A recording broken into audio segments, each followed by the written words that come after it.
আজ আমাদের জিআরপিএস থানার inspector Ubaidur Rahman, sub inspector Pankaj Kumar Das, মহিলা এএসআই এবং অন্যান্যরা স্টাফ এবং আমাদের পার্শ্ববর্তী আরপিএফ থানার স্টাফরা সন্ধ্যাবেলা রুটিন চেকআপে বেরোয় এবং তারপর ওই সময় বেরিয়ে তারা আগরতলা রেলওয়ে স্টেশনের প্ল্যাটফর্ম নাম্বার 1-এ 3 জন লোককে সন্দিগ্ধভাবে ঘোরাফেরা করতে দেখে ওদেরকে আটক করে।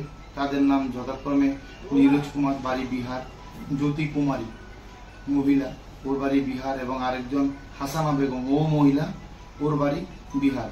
তারপর ওদের দুটি ট্রলি ব্যাগ থেকে তল্লাশি করে সর্বমোট 29 কেজি 140 গ্রাম অবৈধ গাঁজা উদ্ধার করা হয়, যার বর্তমানে কালোবাজারি মূল্য হবে 4 লক্ষ টাকা।